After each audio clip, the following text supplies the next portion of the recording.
During our last week of training, we were all issued rifles with blanks and trained as both ambushers of convoys and the ambushed. We had no idea what that was all about, but we were told that the fighting in Vietnam was heating up. How lucky were we? One thing we learned about ambushes was that the convoy ambushed on a narrow road in the jungle would be destroyed along with all the people in it if it was done properly. I guess if we were to travel around country in a convoy, it was a good lesson of what to expect in Vietnam. One would have to either ram through the road shooting as best we could, or get bogged down in a losing battle along the road somewhere. Well, I guess we shall find out, but hopefully not. Many tearful farewells were said as the day approached that we would be leaving Fort Rucker. Most of us would never see each other again and would have no idea what fate befell each fellow in Vietnam. We all had military standby tickets as soldiers to get back home for our 30 days leave before reporting to our mustering out army camp. I was to leave for Vietnam from Fort Dix, New Jersey, as were most guys whose hometown was east of the Mississippi River. Others would leave for Vietnam from other army camps. At this time, things were starting to move along quickly, and we all pretty much became separated again as we were after leaving basic training. The army was a big jumble of guys, 19 out of 20 who were great guys, brave and thoughtful guys who one missed when separated from. In the army, guys became close, telling each other all about their hometowns, families and friends, and their personal dreams. A very tight bunch that one doesn't find in any other group. At least that was my experience. My self-confidence went up 5,000% during army training. I could take what the army dished out no problem, but mostly I found out that I got along with everyone from all over the country, from all walks of life, with the exception of one or two jerks in the bunch that no one got along with. I was elected platoon leader because the guys liked me and respected me. That was something. Like I said, a lot of tearful goodbyes. We were all going to enter into a dangerous adventure very shortly. Of course, I would miss Sandy and all the fun we had together. We promised to write each other. I would definitely miss her company, and I told her that I was taking a bus to Miami Beach and get a place to stay there, both because I wanted to see the Atlantic Ocean and wanted to think things out.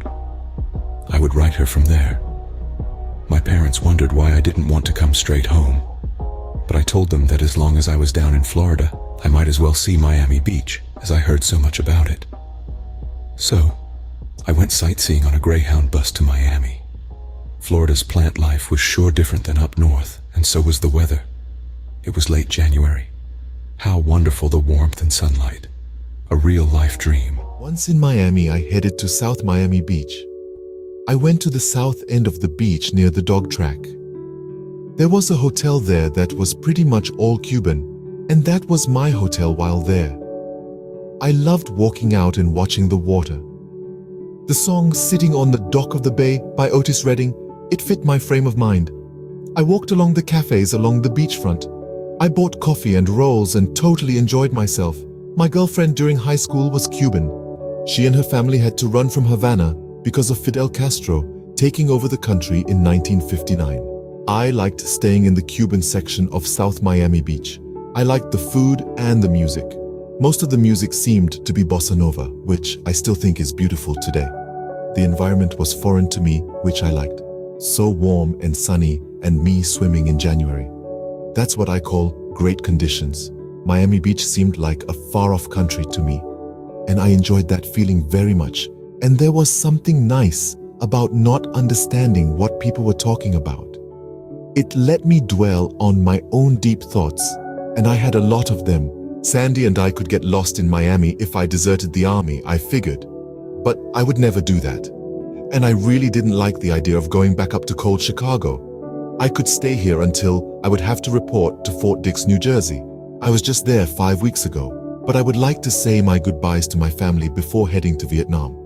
I may not get any older than 19 years old, and what would my family think of me not going back to Chicago to see them before heading off to war, whatever war was? No, I had to leave this extremely beautiful place and head north. I really didn't want to, though. How selfish of me, I suppose. After about 10 days of pure delight and somewhat against my wishes, I headed back to Chicago by military standby. Gosh, it was freezing cold in Chicago. I longed for the Alabama and Florida weather and the warm ocean. Someday I may be able to get back there. I looked at my family with the same love I always did, but I looked at winter in Chicago as something to dread. I'm an outside person, as I was beginning to find out. This cold weather forced a person to be confined to the indoors more than I liked, that's for sure. I certainly liked the museums and the zoos that the city had to offer. I did visit the local pool hall many days and nights. I loved to play pool on the big slate tables, and I was getting good at shooting pool. Many a ditched high school day was spent in the pool hall. I played mostly straight pool, call the ball, and pocket to a score of 150. My highest score was 56 balls without missing and using the 15th ball to break the next rack. Not many guys could beat me. I liked to play snooker and straight billiards also. Many a dollar exchanged hands in that pool hall of about 50 large slate tables. Even Minnesota Fats played there for money. Two of my friends who were better than myself went on a 10-year spree hustling pool and did well for themselves, although it could be a dangerous sport much like a high-stakes poker game. Some people don't like losing their money. I knew guys who were extremely good at poker also. They didn't cheat but knew the odds in the game. They could cheat but didn't. They played poker every day. Most everyone was no match for them. In shooting pool for high money, sometimes one had to hold back and miss shots on purpose more than a good poker player had to hold back. And sometimes the hustle became obvious. These two guys were used to playing on 10x5 slate tables. They could run any barroom table no problem. And they were playing in places that they knew no one. Dangerous. Anyway, I spent a lot of time in the pool hall and visiting friends and family. Time went fast and soon it was time to fly to Fort Dix, where some of us were to leave for a 1-year tour of Vietnam. A tour, all right. Not quite the tourist type of tour, but a tour nevertheless. Denny Fuller met me at my house. He was from Elkhart, Indiana, and was in my helicopter mechanics at Fort Rucker. We both had orders for Fort Dix. The tears flowed at O'Hara Airport. My mom and dad and my Uncle Jim and Aunt Ruth and some of my friends saw me off. My dad and uncle were in the army in World War II in Europe, so they knew that war was very dangerous, and we may not see each other again. It was very tough on my mom too. One of her friends, Mrs. Kroger, saw her son off to Vietnam and he was killed there. Mrs. Kroger was far from the same after that. I have 2 sons and a daughter. I cannot imagine what it would be like to have one of them killed in a war. Anyway, off to Fort Dix,